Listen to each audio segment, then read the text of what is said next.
Je m'en souviendrai toute ma vie, en plein mois de novembre, il faisait hyper froid dehors, il faisait nuit, et sans réfléchir, j'ai mis mes baskets. Je sais plus, j'ai dû faire 3-4 km la première fois. On se dit, bah, je ne savais pas que je pouvais faire ça. Bonjour à tous, donc moi c'est Agathe. Mon pseudo sur Insta c'est Agathe Runs Bordeaux. Pour la petite histoire, j'avais fait un peu de natation en compétition étant ado. La vie a fait que j'avais pris pas mal de poids. Du coup en 2016, vu que j'étais pas très bien dans mes baskets, j'ai opéré.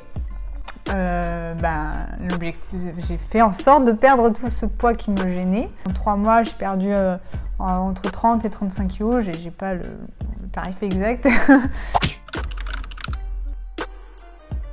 C'était vraiment me mettre à fond dans le sport, principalement du sport en salle dans un premier temps. Et au bout de quelques mois, j'avais besoin d'autre chose, donc j'ai commencé la course à pied. J'ai adoré ça, j'ai adoré cet esprit des courses et du coup j'ai pas mal enchaîné des courses par la suite. Et puis j'ai croisé la route de Marine Leleu. Donc Marine Leleu, je pense qu'on ne la présente plus. J'ai commencé un coaching avec Marine, j'avais besoin de changer dans ma relation avec mon entraîneur, avec mon coach, tout ça, j'avais besoin d'autre chose. Et donc voilà, donc ça fait presque 1 an maintenant que je suis suivie par Marine. Je m'en souviendrai toute ma vie, en plein mois de novembre, il faisait hyper froid dehors, il faisait nuit, j'habitais dans Bordeaux Centre à ce moment-là. Et sans réfléchir, j'ai mis mes baskets et je suis allée courir, je ne savais même pas par où partir. Et puis j'ai fait 3-4 km la première fois. Et puis en fait, l'avantage avec la course à pied, c'est qu'on peut vite progresser.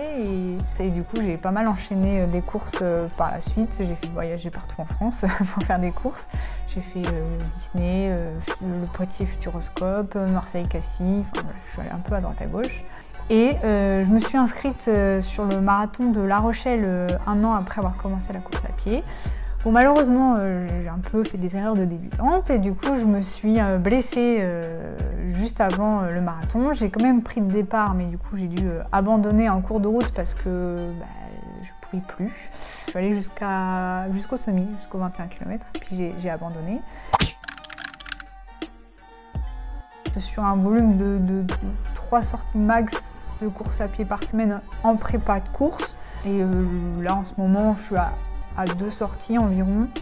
Et puis, pendant cette longue période où il n'y a pas eu de course, ça a été beaucoup de renforcement musculaire. Et il ne faut pas négliger le renforcement musculaire, c'est hyper important.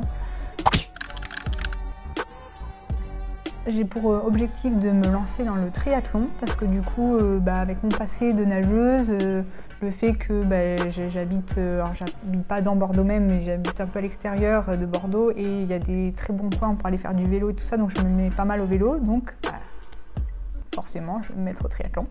Et puis dans l'objectif, parce que forcément je fais jamais les choses à moitié, j'aimerais m'inscrire du coup sur un half Ironman. Alors pas forcément un full Ironman pour l'instant, ça me dit pas trop, mais un half Ironman ça sera déjà très bien. En juillet 2022, j'avais en tête celui des Sables d'Olonne. C'est un sport que je découvre, donc que je vais découvrir, donc je ne sais pas trop encore dans quoi je m'embarque, mais voilà, en tout cas j'ai envie toujours de me lancer des petits défis, même si je cours pas, je fais pas du sport pour la performance, je vise pas à des podiums, je vise pas tout ça, c'est pas ça que je cherche dans le sport. De me dire voilà, mon corps, j'ai envie vers où il peut me porter, et on se dit je ne savais pas que je pouvais faire ça. Sur les réseaux sociaux, c'est vraiment... d'un côté, oui, on montre des choses, on est là pour aussi se faire plaisir sur les réseaux sociaux, on va pas montrer quand ça va pas, mais je suis assez transparente. Par exemple, sur un marathon, j'ai l'impression que la distance se démystifie sur les réseaux sociaux, mais ça reste un très gros effort, un bel effort, et il ne faut pas se lancer à la légère là-dedans. Alors mon endroit préféré pour courir, donc moi j'habite à une vingtaine de minutes de Bordeaux, tout proche de chez moi. Il y a un château abandonné. On a une vue sur Bordeaux au loin, donc entre deux petites collines, on voit Bordeaux au loin. Et il y a ce château abandonné, c'est un côté un peu mystique avec les vignes. Et surtout quand il fait beau, il y a le soleil qui est en train de se coucher et quand je suis en fin de séance, et que là tu as les endorphines et tout, tu as tout qui était trop bien, machin, tu ressens toute la plénitude après une séance Et donc voilà, tu observes le soleil se coucher sur Bordeaux au milieu des vignes et ce château abandonné. J'ai fait le marathon en duo du lac d'Annecy. Moi j'ai fait la deuxième partie, donc la course d'Annecy, on fait l'aller et après en fait on fait le retour, c'est un aller-retour. Et vraiment conditions idéales, température idéale, météo idéale, ni trop chaud, ni trop froid, pas de vent.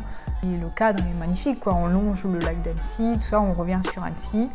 Et en plus j'avais du coup fait mon record sur semi-marathon. J'ai plus le chiffre exact, mais j'étais passée sous les 2 heures. Du coup, super souvenir d'un point de vue vraiment course idéale, quoi. Bah voilà, vraiment, je pense que faut pas avoir peur de se lancer. Puis même si on se trompe, même si on se blesse ou directement, c'est pas grave, c'est juste de l'apprentissage.